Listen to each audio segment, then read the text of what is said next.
미국과 유럽에는 카운터 위에 이렇게 종이 매달린 술집이 적지 않습니다. 마지막 주문을 받는다는 신호 또는 좋은 일이 생긴 손님이 모두에게 한 잔씩 돌린다는 신호로 울리곤 하죠. 호기롭게 모든 손님의 술값을 내주기도 합니다. 미국 메이저리그에서 활약하던 김병현은 1,000만 원쯤을 지불한 적이 있다고 했죠.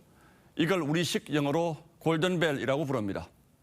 힙합 스타 드레이크의 뮤직비디오는 이렇게 시작합니다.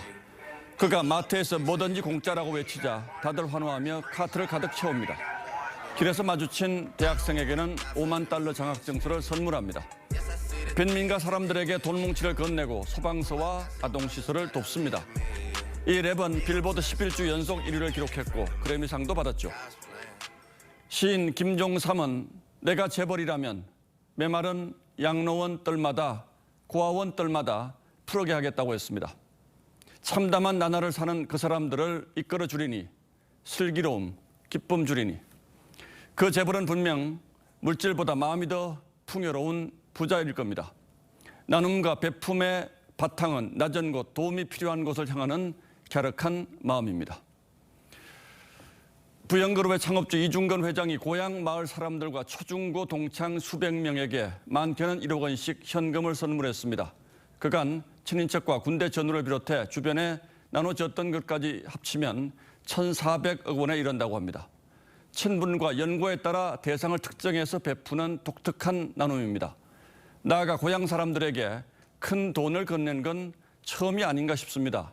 남다른 고향 사랑이죠.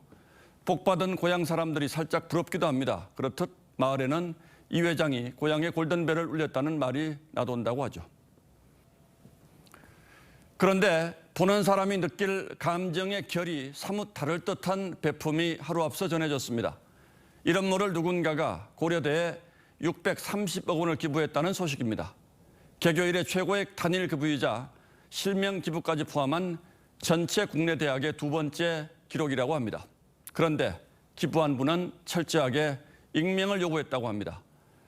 대학 측은 대학 재정 위기를 폭넓게 이해하고 대한민국 도약을 위해 대학이 분발해 주기를 바랐다는 기부의 뜻만 전했습니다. 고려대 총장은 이름을 비밀로 해달라는 조건의 기부여서 알리고 싶지만 어쩔 수 없다고 했습니다. 동시에 정부가 해야 할 일을 익명의 기부자가 대신 한 것 같아서 마음 한켠이 편치만은 않다고 했습니다. 다른 대학들이 부러워할 일이지만 보통 사람들에겐 부러움은 덜한 만큼 감탄과 기쁨은 더할 듯합니다. 은혜를 베푸는 시혜도 후한 동정심도 넘어서는 어떤 마음의 무게 때문이 아닐까요? 돈의 가치는 소유가 아니라 쓰는 데 있다는 말도 있습니다. 그렇게 같으면서도 다른 듯 그리고 결코 평범하지 않은 두 미담을 하루 사이에 들으며 나눔과 베품의 뜻을 음미합니다. 6월 28일 앵커의 시선은 대가 없는 두 나눔이었습니다.